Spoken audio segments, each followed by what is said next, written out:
The Prime Minister arriving in Johannesburg for a summit that's supposed to be with leaders representing 2/3 of the world's population. Death, death, death. Attention, friends. Today we will show you how a true leader turns children's questions into strategic moves that determine the future of an entire country. Imagine the most anticipated G20 summit in Johannesburg, a press conference with leading world journalists.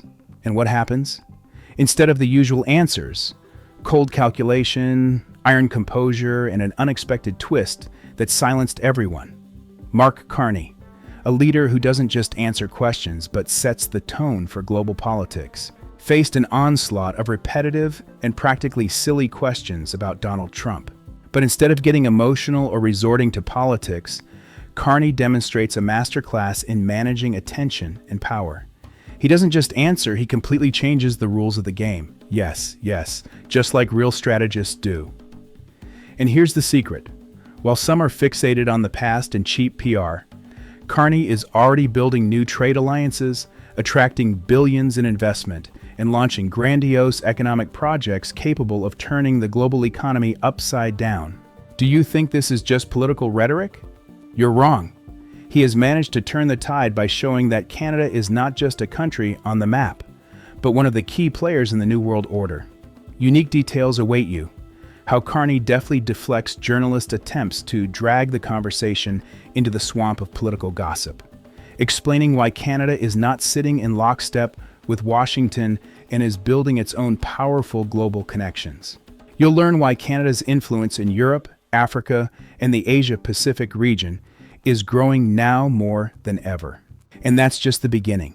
Get ready to learn about incredible deals that could soon change the market, rules for billions of people, as well as investments worth over $70 billion? Yes, you heard right. This is not fiction. These are real facts that prove that Canada has moved far beyond the usual scenarios and is confidently charting a course for the future. Don't miss powerful insights into how the country is moving from dependence to sustainability, acting not in the shadow of others, but becoming the chief architect of new economic blocks and global alliances. Learn how tomorrow's map is being shaped, where Canada is not just a participant, but the chief strategist. This video is your opportunity to look at real leadership through the prism of harsh reality and unexpected facts that no one reports in the mainstream news. Support independent journalism and get access to exclusive content that reveals the truth about who really runs the world. Ready for the most exciting story about global strategy, leadership, and new opportunities? Then stay with us. Ahead are the hottest details that will change your perception of international politics and the global economy. Right from the start of the press conference with Mark Carney in Johannesburg at the G20 summit, it was clear that this would not be a simple meeting with journalists. Carney entered the room with a clear understanding of his mission and had no intention of wasting time on empty talk. Unlike many politicians, he gave no cause for controversy or emotional outbursts. On the contrary, he demonstrated the skill of a leader who controls the situation and sets the rules of the game.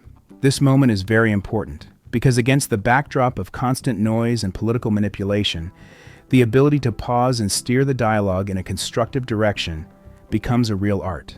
The whole atmosphere promised something more than a regular press conference. Here, viewers saw a real demonstration of leadership. Carney began by thanking President Ramaphosa for hosting the first ever G20 summit in Africa, thereby emphasizing the importance of the event. He then smoothly moved on to discussing big topics, from new trade alliances to significant investments in Canada's economy. Already at this point, it was clear that Carney was building his narrative around real achievements and ambitious plans, rather than political gossip or simple answers to routine questions. He spoke about the coming transformation of the global economy, how Canada is setting a course for new markets, and how it is ceasing to depend on old partners, changing the rules of the global game. But then questions about Donald Trump began to be asked, monotonous, as if memorized from previous press conferences. And it was at this moment that Mark Carney showed why he is considered not just a politician, but a strategist of the highest order. He did not get irritated, did not engage in an argument, did not allow himself a hint of emotion. Instead, Carney calmly and logically replied with just one sentence: "I was busy." This was not simply dismissing the question. It was a precise move that completely changed the balance of power in the room. For the first time in a long time, a signal was sent to the world that Canada would not wait for someone somewhere to call or approve its actions. This moment was like a capital blow to a political system based on reaction and submission. Carney told everyone, "We are moving forward. We are building the future. We are not followers, we are leaders." And this was not an empty statement. It was followed by specific figures, well-constructed facts, and convincing examples. Mark Carney talked about the budget supporting trillions in investments, new agreements with the European Union and Asian countries, and how Canada is expanding its influence by opening a strategic office in Cape Town, one of the most dynamically developing regions in the world. It is worth adding that at this very moment, rumors were circulating in the corridors of the summit about secret negotiations that could turn the entire world trade map upside down. It is said that Carney is personally consulting with leading investors from the United Arab Emirates who are ready to invest a record $70 billion in the Canadian economy. These negotiations have not yet reached the official level, but insiders are already calling them the deal of the century, which will make Canada a magnet for capital for years to come. Of course, this information is unofficial, but it perfectly complements Carney's image as a politician who plays several moves ahead. The most surprising thing about Carney's behavior is his ability to turn pressure from the media and his opponents into a strategic advantage. Instead of letting the issues themselves set the agenda, he changes the rules of the game by focusing the audience's attention on more meaningful issues: economic growth, new markets, and technological innovation. Each of his words is a building block in the construction of a new Canadian model of leadership, where the priority is not to fight crises, but to create conditions for future prosperity. The result is an image of a politician of remarkable composure and clarity of thought, who does not simply remain silent or evasive, but strategically manages communication, showing the true face of leadership. This style of presentation is a mixture of diplomacy, economic expertise, and charisma that convinces us that Canada is the future. And while the political world continues to ask questions about Trump, Carney proves that Canada is choosing its own path, and no old conflicts will stand in its way. This is what true leadership looks like in modern politics: cool-headed, calculating, and with an eye on the future. Continuing the line set earlier, Carney skillfully shifts the audience's attention to larger and more significant topics during the press conference, leaving childish speculation aside. Unlike many representatives of world politics, he does not limit himself to general phrases or declarations. On the contrary, Carney gives specific examples that show that Canada is already acting within the framework of a large-scale and well-thought-out strategy. In particular, he talks about a new global economic architecture, within which the country is building strong and multi-layered relationships with Central Europe, African countries, and the dynamically developing Indo-Pacific region.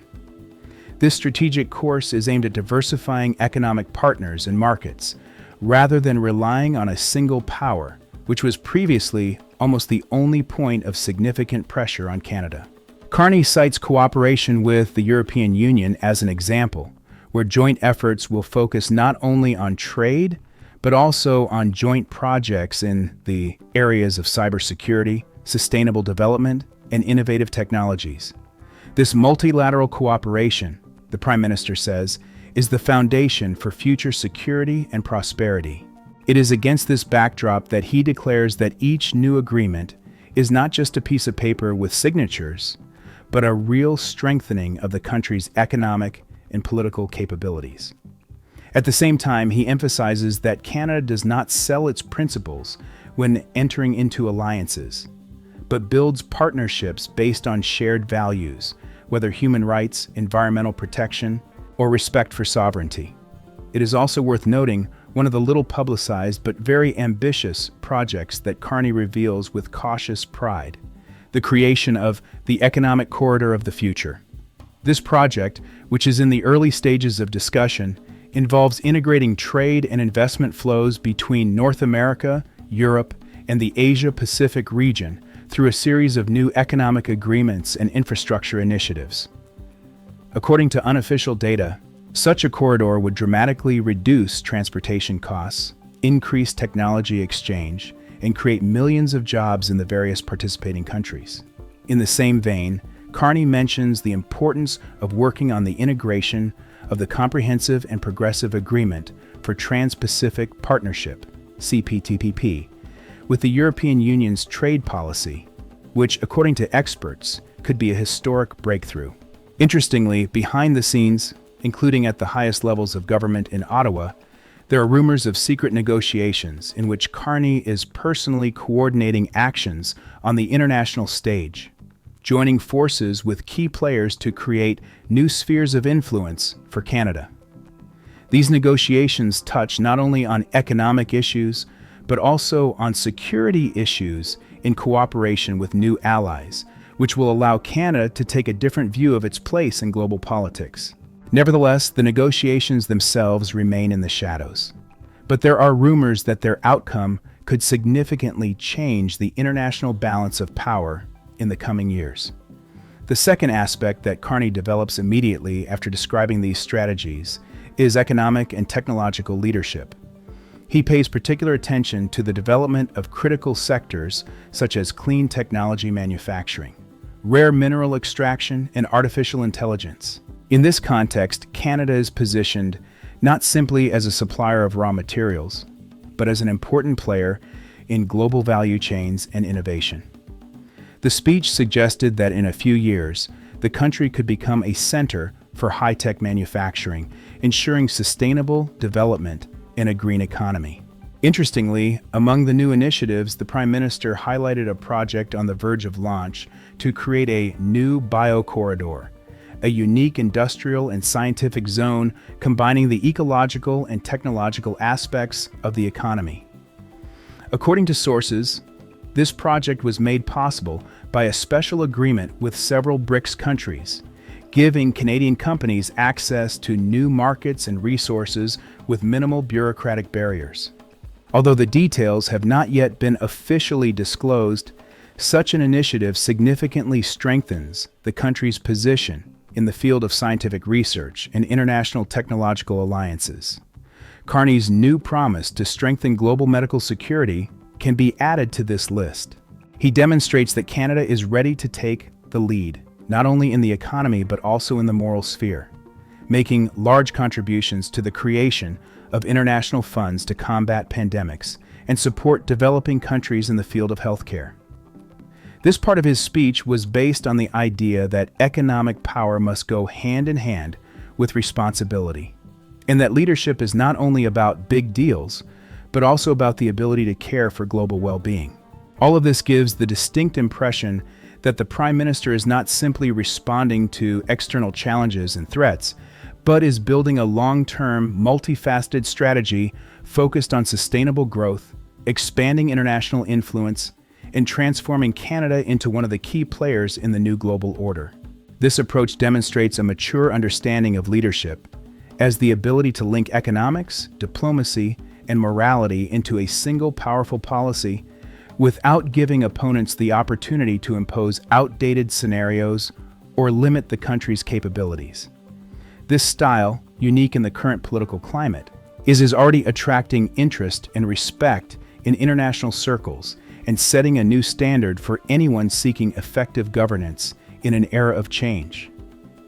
When the conversation at the press conference gradually turned to questions about Canada's role in the world and its interaction with the major powers, Carney took a very important step that completely changed the dynamics of power in the negotiation process.